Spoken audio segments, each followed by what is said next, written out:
آج غریبوں کی لڑکیاں اپنی عزت و آبرو کی حدوں کو کراس کر رہی ہیں، اپنی عزت و آبرو کی لمٹ کو کراس کر رہی ہیں۔ میرے پیارے بھائیوں، اگر وہ غریب کی بیٹی کے قدم اگر بہک گئے، مجھے بتاؤ اس کا ذمہ دار کون ہوگا؟ آپ نے نماز تو رسول کے طریقے کے مطابق پڑھی، آپ نے روزہ تو نبی کے طریقے کے مطابق رکھا، آپ نے حج کو نبی کے طریقے کے مطابق کیا، مگر معاف کیجئے گا، آپ کے شادی بیاہ میں رسم و رواج کی جو لمبی لسٹ ہے اس کو اگر آپ نے نہیں توڑا اور اس کو آپ نے ختم نہیں کیا تو آپ نے اس آیت پر عمل نہیں کیا۔ لقد کان لکم فی رسول اللہ اسوۃ حسنہ، کہ تمہارے لیے اللہ کے رسول کی زندگی نہیں مولی صاحب، صدیوں سے یہ رسم چلی آ رہی ہے، جہیز کی رسم اور بارات کی رسم صدیوں سے چلی آ رہی ہے، اسے توڑنا اتنا آسان کام نہیں ہے۔ آؤ میں تم کو بتاؤں کہ میرے نبی نے رسموں کو کیسے توڑا۔ میرے نبی تو دنیا میں اسی لیے آئے تھے کہ رسموں کو ختم کریں، انسانیت کے کندھوں پر رسم و رواج کی جو بیڑیاں تھی، جو زنجیریں تھی، اللہ کے پیارے نبی رسم و رواج کی ان بیڑیوں کو توڑنے کے لیے دنیا میں آئے تھے۔ جب اللہ کے نبی دنیا میں آئے تو ایک رسم یہ بھی تھی کہ لڑکیوں کو لوگ اپنے گھروں میں پیدا ہونے کو حقیر مانتے تھے۔ لڑکیاں پیدا ہوتی تھی تو عرب کے اندر بہت سارے قبیلے ایسے بھی تھے جو لڑکیوں کے پیدا ہونے کے بعد ان کو زندہ زمین میں دفن کر دیتے تھے۔ لڑکیوں کو بوجھ مانا جاتا تھا، لڑکیوں کو کلنک مانا جاتا تھا۔ میرے نبی نے آ کر کے یہ تعلیم دی، او بیٹی والوں، بیٹی بوجھ نہیں ہے، بیٹی کلنک نہیں ہے، بیٹی تو رحمت بن کر کے آتی ہے، بیٹی تو اپنے باپ کو جنت کا ٹکٹ دینے کے لیے آتی ہے، بیٹی تو اپنے باپ کو جہنم سے بچانے کے لیے آتی ہے۔ اللہ کے نبی نے آ کر کے اعلان کیا، من ابتلی من هذه البنات شیئا کن له سترا من النار۔ جس کو اللہ تعالیٰ بیٹی دے کر کے آزمائے، جس کے گھر میں بیٹی پیدا ہو جائے اور بیٹی کی صحیح طریقے سے وہ پرورش کرے، بیٹی کو صحیح طریقے سے وہ پال لے، تو وہ بیٹی اپنے ماں باپ کو جہنم کی آگ سے بچائے۔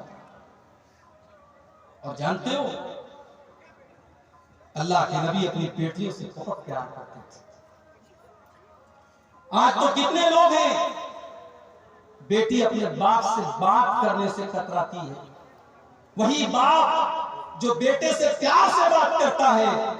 بیٹی سے پیار سے دو باتیں کرنا بھی باپ کو پسند نہیں ہے۔ سن لو،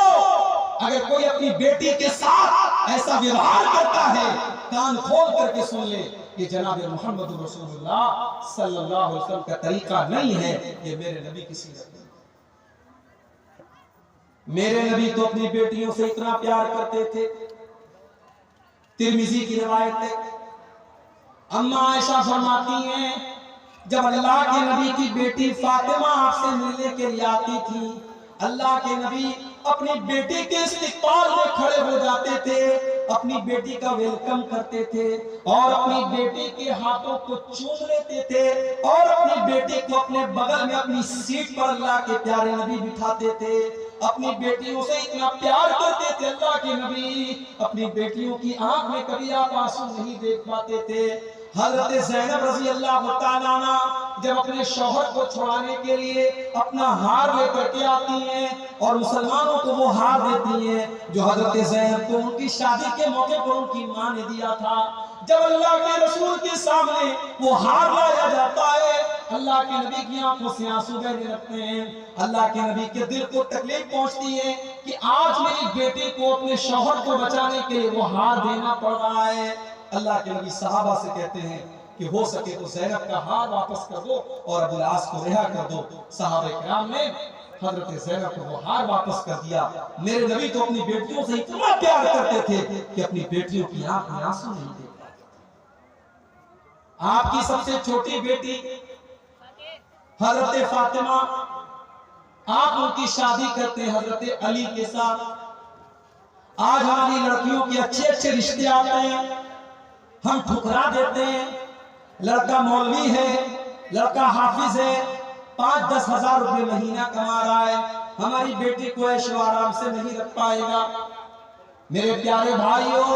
کب تک تک آپ دنیاوی چیزوں کو ترجیح دیں گے اور کب تک آپ دینداری کو پسے پشت رکھیں گے، دینداری کو آپ قربان کریں گے، کب تک آپ ایسا کریں گے؟ اللہ کے نبی نے اپنی سب سے لاڈلی بیٹی حضرت فاطمہ کی شادی حضرت علی کے ساتھ کی، اور معاف کیجئے حضرت علی کے پاس کوئی سرکاری نوکری نہیں تھی، کوئی بڑا بزنس نہیں تھا، کوئی بہت بڑی پراپرٹی نہیں تھی، بلکہ جب اللہ کے نبی نے اپنی بیٹی کی شادی کی تو حضرت علی کے پاس تو اپنا ولیمہ کرنے کا انتظام بھی نہیں تھا، اپنی بیوی کو مہر دینے کا انتظام بھی نہیں تھا۔ وہ تو اللہ کے رسول نے ان کو مشورہ دیا کہ جاؤ تم اپنی زرہ بیچ کر کے آؤ، اور اس سے انہوں نے ولیمہ کا انتظام کیا اور اپنی بیوی کو مہر دینے کا انتظام کیا۔ اللہ کے رسول نے اپنی سب سے لاڈلی بیٹی کی شادی حضرت علی کے ساتھ کی، جو پیسے والے نہیں تھے، جو بہت خوبصورت نہیں تھے، بہت دولت مند نہیں تھے، مگر کیریکٹر بہت اچھا تھا، اخلاق بہت اچھا تھا، دیندار تھے اور نبی کے چہتے تھے، نبی کے لاڈلے تھے۔ نبی نے اپنی لاڈلی بیٹی کی شادی حضرت علی کے ساتھ۔ میری پیاری ماں بہن، اگر آپ نے اپنی بیٹی کے لیے کسی راجکمار کو چن کے رکھا ہے، ذرا اس حدیث کو اپنے سامنے رکھنا۔ حضرت فاطمہ حضرت علی کے گھر میں آتی ہیں اور اتنی غربت کی زندگی گزارتی ہیں کہ حضرت علی کے گھر میں نبی کی لاڈلی بیٹی کو چکی بھی چلانا پڑتا ہے، اپنے ہاتھوں سے سارے کام کرنے پڑتے ہیں۔ حضرت فاطمہ کے ہاتھوں پر چکی چلانے کی وجہ سے نشان بھی پڑ جاتے ہیں، ان کے ہاتھوں پر نیل بھی پڑ جاتے ہیں، نبی کی لاڈلی بیٹی اور اس کے ہاتھوں پر نشان پڑ جاتے ہیں۔ حضرت فاطمہ کو پتا چلا میرے باپ کے پاس، میرے ابو کے پاس کچھ غلام آئے ہیں، کچھ نوکر چاکر آئے ہیں۔ حضرت فاطمہ اللہ کے رسول کے پاس آتی ہیں کہ مجھے بھی کچھ نوکر چاکر مل جائے، مجھے بھی کچھ سہارا مل جائے، میرے گھر کے کاموں میں میرا ہاتھ بٹانے کے لیے کوئی نوکر مل جائے۔ جب حضرت فاطمہ آتی ہیں، بخاری کے الفاظ ہیں، اللہ کے نبی سے ملاقات نہیں ہوتی، اللہ کے نبی سے ملاقات نہیں ہوتی، تو حضرت فاطمہ واپس چلی جاتی ہیں اور حضرت عائشہ سے کہتی ہیں کہ میرے ابا جان آئے تو ان کو یہ پیغام پہنچا دیجئے گا کہ آپ کی بیٹی آئی تھی اور آپ کی بیٹی کو ایک غلام کی ضرورت ہے، آپ کی بیٹی اکیلی کام کرتے کرتے تھک جاتی ہے، اس کے ہاتھوں میں نشان پڑ گئے ہیں، آپ کی بیٹی کو ایک غلام کی ضرورت ہے۔ شام کو جب اللہ کے نبی گھر آئے، حضرت عائشہ نے پورا واقعہ آپ کو سنایا۔ بخاری کے الفاظ ہے، اللہ کے نبی اسی وقت اپنی بیٹی کے گھر پہنچے، بیٹی کے گھر پہنچے، بیٹی اور داماد اپنے بستر پہ سونے کی تیاری کر رہے تھے۔ اللہ کے پیارے نبی اپنی بیٹی کے بستر پر آ کر کے بیٹھ گئے اور آپ نے فرمایا، اے علی، اے فاطمہ، میرے پاس اتنی طاقت تو نہیں ہے کہ میں تمہیں ایک غلام دے سکوں، میں تمہیں ایک نوکر دے سکوں، لیکن ہاں میں تم کو اس سے بھی ایک بہتر چیز تم کو دے رہا ہوں۔ اذا اویتما الی فراشکما، اے میری بیٹی اور میرے داماد، جب تم بستر پہ سونے جایا کرو تو 33 بار تم سبحان اللہ پڑھ لیا کرو، 33 بار تم الحمدللہ پڑھ لیا کرو، اور 34 بار تم اللہ اکبر پڑھ لیا کرو۔ تمہیں کسی نوکر کی ضرورت نہیں پڑے گی، تمہیں کسی نوکرانی کی ضرورت نہیں پڑے گی، یہ تسبیح تم پڑھ کے سو جاؤ، تمہاری ساری تھکاوٹ دور ہو جائے گی، تمہاری ساری تکلیفیں دور ہو جائیں گی۔ یہ نبی کی تربیت کا طریقہ